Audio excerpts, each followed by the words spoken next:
राधे राधे, जय माता जी। मैं चंद्र प्रकाश तिवारी।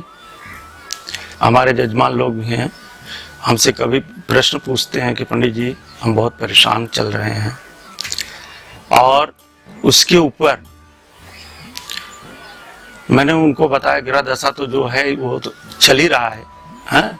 उसके उपरांत बोलते हैं इतना पूजा पाठ करते हुए भी पंडित जी जो मतलब परेशानियां हमें आ रही है, तो इसके लिए मैं यह एक कहानी जो है मतलब सामने बता रहा हूँ। भागवत में भी दर्शाया गया है, कुछ करनी कुछ कर्म गति, कुछ पूर्व जन्म का पाप। कुछ करनी कुछ कर्म गति, कुछ पूर्व जन्म का पाप। हमने जैसा बोया है वैसा ही हमें फल मिलेगा। पिछले जन्म में हमने क्या अच्छा किया क्या बुरा किया। जो अच्छा किया है तो हम एसी में बैठे हुए हैं, गाड़ियों में घूम रहे हैं, अच्छा अच्छा खा पी रहे हैं और पैसे में भी खेल रहे हैं। लेकिन यहाँ जो 12-12 घंटे 10-10 घंटे काम कर रहे हैं फिर भी हमारा पूरा नहीं पड़ रहा है। क्यों? कि हमने पिछले जन्म में कुछ किसी को दिया नहीं है। जब हम दिए नहीं है तो हमें मिलेगा कहां से? तो इसी तरह से कुछ करनी कुछ कर्म गति, कुछ पूर्व जन्म का पाप। एक पंडित जी थे,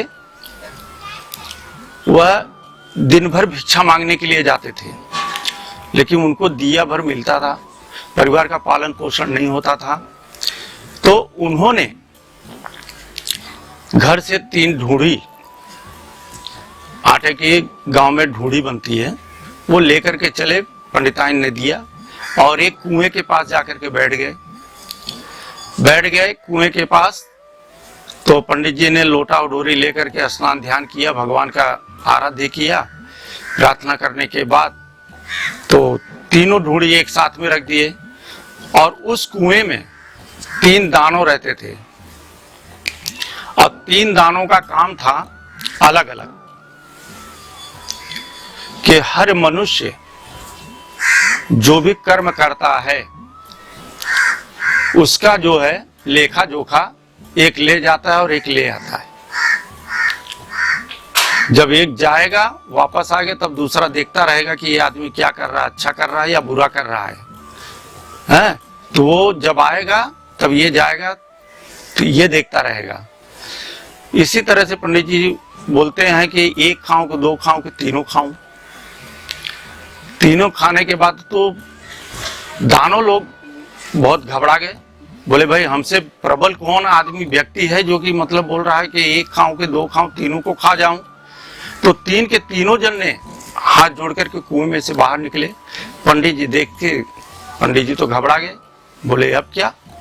बोले ये तो दानव।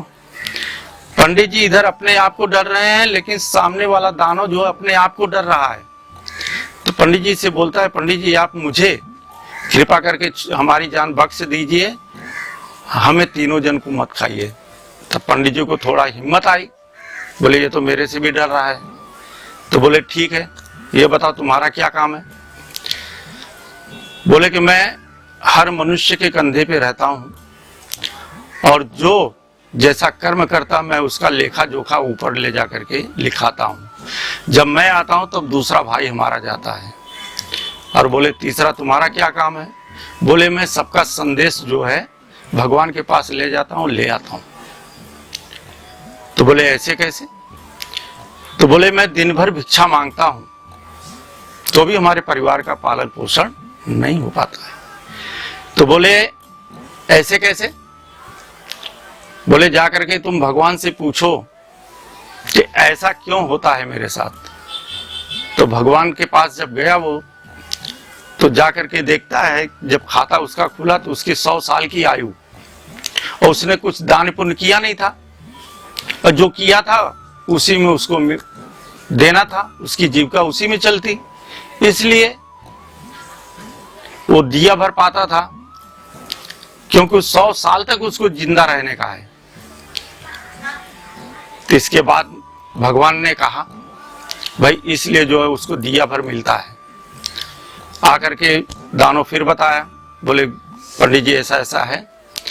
तो बोले इसका निवारण कैसे होगा, जाकर के पूछ के आओ। जब पूछ के आए तो बोले कि जो भी दान मिलता है उसमें से अगर एक हिस्सा दान दे देते हैं तो जो भी इनका अन्न खाएगा उसका सबका भाग्य इनके अंदर जुड़ेगा। तो आकर के दानव बताया, बोले कि ऐसी ऐसी बात है पंडित जी। तो बोले जाकर के भगवान को बोलो कि जो पूरा मतलब हमारे खाते में है सबके सब मुझे दे दो। जब ले जाकर के दे भगवान से बोले कि ऐसा ऐसा है पंडित जी ने कहा। तो बोले कैसे मैं दे दूं, बोले नहीं दे दो। जब ले आकर के दे दिए पंडित जी को। अब पंडित जी क्या काम किए, भिक्षा मांगना तो बंद कर दिए और सुबह नहा धो करके पूजा पाठ करके भगवान का आराधना दे करके बैठ जाते थे। जो भी घर दरवाजे पे भिखारी आता था सबको दान देना शुरू कर दिए और जो अन्न लेकर के जाता था दिन भर बांटते थे और रात को 4 गुना उनका फिर बढ़ जाता था। इसी तरह से पंडित जी का दिन जो है बदलते चला गया और 100 साल की आयु उनकी बीत गई। कुछ करनी कुछ कर्म गति, कुछ करनी कुछ कर्म गति, कुछ पूर्व जन्म का पाप।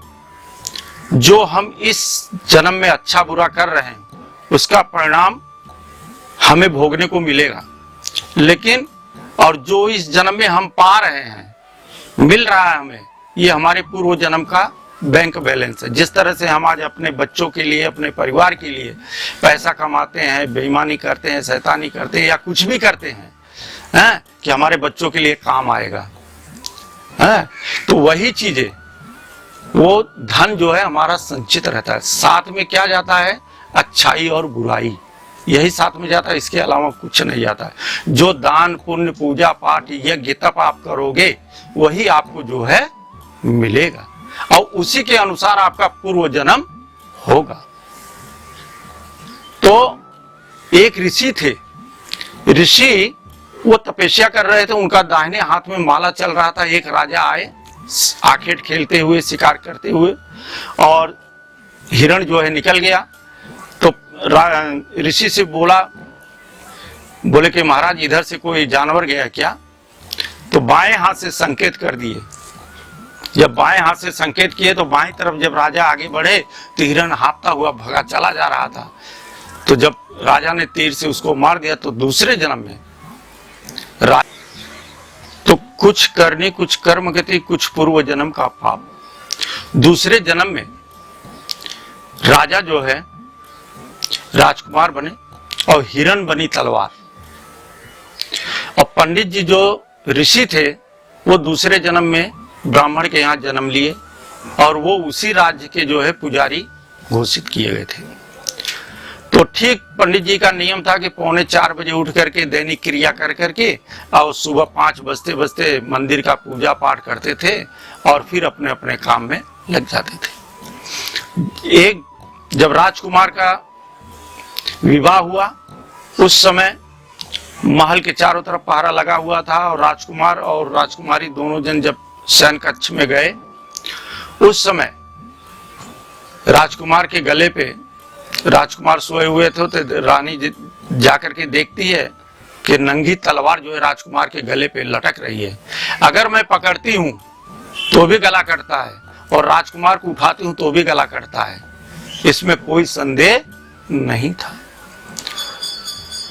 लेकिन जान बचाना है और महल के अंदर 2 आदमी के सिवा तीसरा आदमी कोई नहीं है। उसी समय रानी ने जैसे ही तलवार के ऊपर हाथ ऐसे रखा कि मैं तलवार को पकड़ लूं, वैसे तलवार गिरी और राजकुमार का गला धड़ से अलग हो गया। तो पहले के जमाने में मकान जो बनता था उसके 2 दरवाजे थे, एक पूरब साइड एक उत्तर साइड। तो उत्तर के साइड वाला महल का दरवाजा उन्होंने खोल दिया और लगी बिलाप करने, रोने। तो सभी लोग आवाज सुन करके भाग करके आए। उस समय ठीक 3:45-4 बज रहा था। तो इधर पंडित जी जो है मतलब अपने दैनिक क्रिया के लिए जा रहे थे उठ करके, और उधर राजा ने पूछा, बोले ये सब कैसे हो गया। बोले इधर से, मतलब किधर गया चोर। बोले इधर से गया है। तो जैसे ही पहुंचे जंगल में, वैसे ही मतलब तालाब के किनारे, वैसे पंडित जी को पकड़ लिए। अब कितना भी पंडित जी सिफारिश करते हैं कि मैं यह चीज नहीं किया, यह मर्डर मैंने नहीं किया है, मैं निर्दोष हूं, मैं आपके मंदिर का पुजारी हूं, लेकिन राजा ने एक भी बात नहीं सुनी, बोले नहीं। तो सुबह में जो है इमरजेंसी सभा बुलाए, बोले पंडित जी को ऐसा कौन सा दंड दिया जाए, क्योंकि ब्राह्मण हैं, अगर जान से मार फांसी देते हैं तो ब्रह्म हत्या लगती है, तो ऐसा कौन सा इन्हें सजा दिया जाए ताकि यह जब तक जिए तब तक यह जो है अपने सजा को भोगते रहे और इनका देख करके दूसरा कोई भी हिम्मत न करे ऐसा कर्म करने के लिए। तो सभी लोगों ने राजा को उचित सलाह दिया, बोले जैसा आपको उचित लगे वैसा कीजिए। तो ठीक जो बायां हाथ संकेत किए थे उसी बाएं हाथ को राजा ने काट लिया। जब काट लिया तो पंडित जी अब उस राज्य को छोड़ करके दूसरे राज्य में गए। दूसरे राज्य में जाकर के देखा कि फिर भी इनकी आत्मा को संतुष्टि नहीं मिली, तो किसी ने बताया कि आप काशी चले जाइए, वहां पे एक ब्राह्मण है, वो तीनों काल बताते, भूतकाल, वर्तमान और भविष्य काल, आपने क्या किया है, क्या करने वाले और कैसे किए हो और क्या थे। तो बोले ठीक है। जब पंडित जी काशी आते हैं तो जाकर के देखते हैं, तो पंडित जी से पूछे कि भाई फला पंडित जी कहाँ रहते हैं। जब उनके दरवाजे पे गए तो जाकर के देखा कि पंडिताइन जो थी वो झाड़ू मार रही थी दरवाजे पे, और जैसे पंडित जी पहुंचते हैं वैसे वो गालियां देना शुरू कर दी पंडित जी को, और इनको मेहमान तरीके से मतलब बाकायदे चारपाई वगैरह, दरी वगैरह ले आकर के बिछाई, बोले बैठिए आप, जलपान दी। उसके बाद में पंडित जी का सेवा भाव अच्छी तरह से किया, लेकिन पंडित जी को गालियां देती रही। तो शाम हो गए, पंडित जी आए नहीं, तो बोले अच्छा ठीक है मैं जा रहा हूं, अब कल सुबह आऊंगा तब पंडित जी से मुलाकात करूंगा। जब पंडित जी रास्ते से निकले तो उधर से पंडित जी आ रहे थे। जब पंडित जी आ रहे, दोनों जन से आमने सामने बात हुई, प्रणाम हुआ, आशीर्वाद हुआ। तो पंडित जी ने ये कहा कि पंडित जी बताइए कहाँ कैसे आना हुआ। तो बताए कि ऐसी ऐसी बात है, और मैं फला पंडित के यहाँ आया था और गुरुजी मिले नहीं, अब कल सुबह में आऊं। बोले मैं ही हूं, चलिए। अब जैसे पंडित जी आगे आगे चल रहे हैं, उनके पीछे ये पंडित जी चल रहे हैं जो अपने प्रश्न का उत्तर लेने के लिए गए थे। उन्होंने जाके क्या देखते हैं सीन, कि पंडित जी जैसे दरवाजे पहुंचते हैं वैसे पंडिताइन जो लाठी लेकर के पंडित जी को मारना शुरू कर दी। अब पंडित जी हंस रहे हैं, जिसके यहाँ गए थे वो हंस रहे हैं, और पंडिताइन गालियां दे रही है और मारना शुरू कर दी। अब ये पंडित जी विचार में पड़ गए, बोले ये कैसा भाई यहाँ सीन चल रहा है। कौन बोले कि भाई दाना पानी देने के लिए, लेकिन यहाँ तो पहले डंडे का ही मार हो रहा है। पंडित जी हंस रहे हैं। अच्छा फिर बैठे, दोनों जन आपस में बातचीत की, भोजन वगैरह बना। जब भोजन वगैरह कर लिए तो उसके बाद जब शयन कक्ष में गए दोनों जन सोने के लिए, तब पंडित जी ने प्रश्न किया कि पंडित जी ये बताइए कि मैं पहले अपनी बीती बताऊं या आप बीती बताऊं। तो पंडित जी ने कहा नहीं प्रभु, पहले आप अपनी बीती बताइए, मैं बाद में अपना पूछूंगा। बोले मेरी बीती मैं पहले बताऊं आपको, क्योंकि आपको यह आश्चर्य होगा कि पंडिताइन मुझे क्यों मार रही है और गालियां दे रही है। इसका रीजन यही जानना चाहते होगे आप, नहीं तो आपको नींद नहीं आएगी, इसलिए मैं पहले अपनी ही बता रहा हूं, आप बीती। बोले हाँ बताइए। तो उन्होंने क्या काम किया कि मैं पिछले जन्म में कौवा था, पिछले जन्म में मैं कौवा था, और ये पंडिताइन जो थी ये थी भैंस, और इतनी अच्छी सुंदर भैंस थी कि लोग, आदमी तो आदमी, जानवर भी इसके ऊपर मोहित हो जाते थे, इतनी सुंदर थी। तो इनके रीढ़ के अंदर जो है एक छोटा सा फोड़ा हो गया था। तो बड़ा फोड़ा कम दर्द देता है, तकलीफ देता है, लेकिन जो छोटा फुंसी होता है वो बहुत तकलीफ देता है, हैं? तो जो फुंसी हुई थी, तो फुंसी की वजह से इनके जो मालिक थे उनको छोड़ दिए थे। तो ये गंगा के किनारे चल रहे थे, और मैं भी देखा, और देखने के बाद मैं सीधा चोंच मारता था, और जैसे चोंच मारूं इनके फोड़े के अंदर इनको दर्द होती थी, और उतना मेरे को आनंद आता था। और ये तो दर्द से पागल हो जाती थी। एक दिन क्या हुआ कि 6 महीने के लिए ये गायब हो गई। कौन से खाड़ी में चली गई, मैं समझा कि ये मर गई, लेकिन मुझे इतना नशा हो गया था कि जब तक मैं इनको देख करके इनके रीढ़ के अंदर चोंच नहीं मारता था तब तक मुझे चैन नहीं पड़ता था। एक दिन मैं झाड़ के ऊपर बैठा था और मैंने देखा कि ये भीट के अंदर जो है मतलब चल रही थी, और वहीं पर जाकर के मैंने जैसे ही चोंच मारा और मेरी चोंच जाकर के इनके रीढ़ की हड्डी के अंदर फंस गई। जब फंस गई, मैं अपने आप को निकाल रहा हूं, ये अपने आप को निकाल रही हैं, और ये दर्द से एकदम पागल हो गई। जब दर्द इनसे बर्दाश्त नहीं होता, सीधा गंगा जी में जाकर के कूद गई। जब ये कूद गई तो हमारी तो कौवे की जात कितनी, जब ये खत्म हो गए तो मैं भी खत्म हो गया।